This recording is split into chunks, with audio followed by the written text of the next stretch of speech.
We have now reached the Pitt River Regional Greenway, so let's go and check it out.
Today I'm going to share with you my driving experiences while trying to get a driving license here in BC, Vancouver.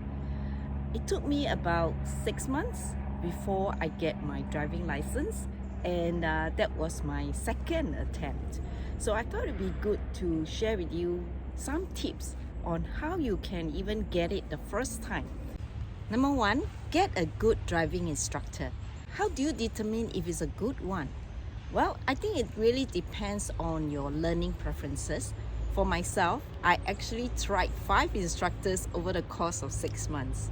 It's not that I'm choosy, but I just wanted to know which one will suit me best. The prices varies depending on the program that you take, whether it's just a one-time of 90 minutes minimum, to maybe 5 lessons. The instructor will first of all ask whether you're experienced or you're not. They will determine how many hours you need once you have had a first lesson with them. The prices I paid was about $105 for 90 minutes all the way to even $155. Some of them, they would be able to pick you up before the lesson from your home. For some, especially for the driving school, usually you have to arrange your own transport to be there. So for myself, I prefer someone to pick me up because that will really help me to save some traveling time. I remember coming across 2 very different driving instructors. First one was very tough.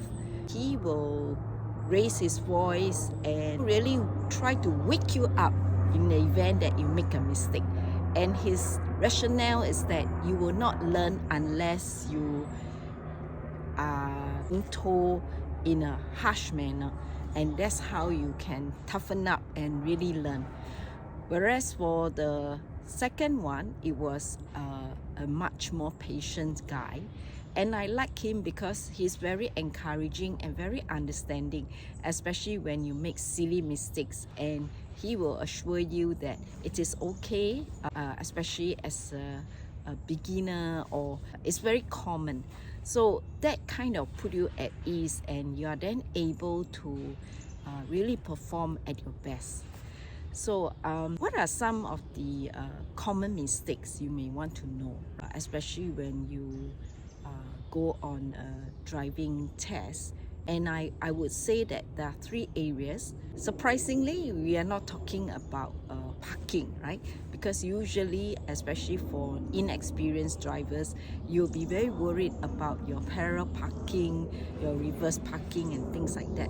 But over time, I realized that if you know what are the steps to take note of, it is actually quite okay. But it's always those mistakes, like for example the school zone. They are very strict, and that's how I failed my first attempt, where it's only 30 kilometers per hour. So I was not aware that it is a school zone, and I actually went over the limit to 33 kilometers per hour, and it was an immediate failure. The other thing is to come to a full complete stop whenever you see a stop sign. When I say complete stop, sometimes you may want to argue to say that I did stop, but to the instructor or to the tester, a complete stop means that you will really stop, and they will feel like a jerk when you really come to a complete stop. So of course, some instructor may say that you can use the 3-second rule, meaning that you count 1,000, 2,000, 3,000, but that is not a must, but it's just a guide to make sure that you really come to a complete stop. So that is again a very serious offense in the event that you do not come to a complete stop. I think the other thing is the speed limit. Usually, as an inexperienced driver, you may be very careful not to speed, or you are just afraid that you will make mistakes. So you tend to drive very slowly, and sometimes by driving slowly, you're not helping yourself, especially if the speed limit is from 50 kilometers up to 80 kilometers per hour.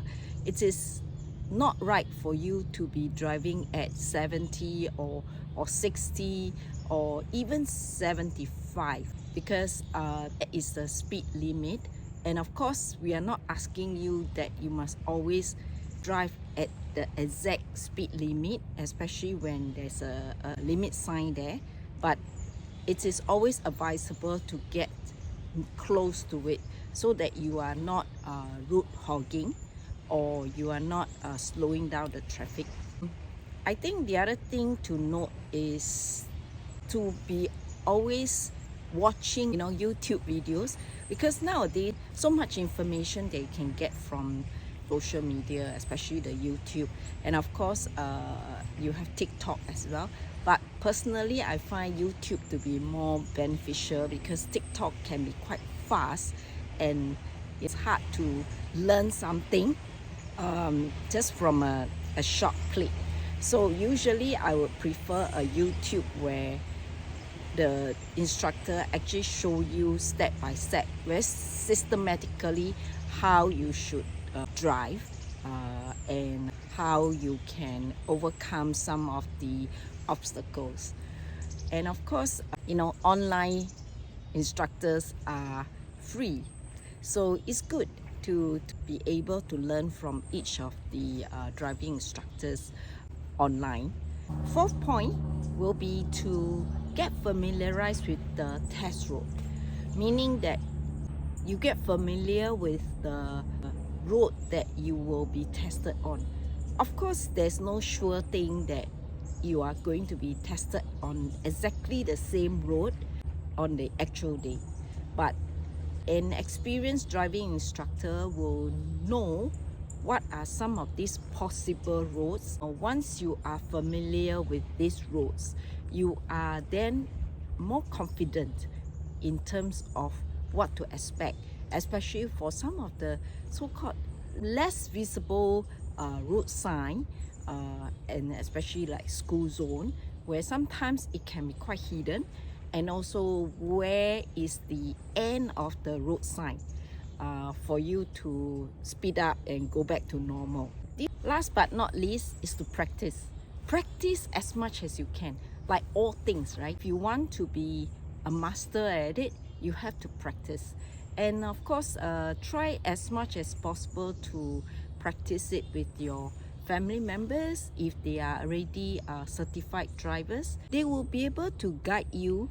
But even if they are a bit more impatient than your instructor, learn from them, and you will then be more confident on your test day itself. So I wish you all the best, and wishing you success to obtaining your driving license here in BC, Vancouver.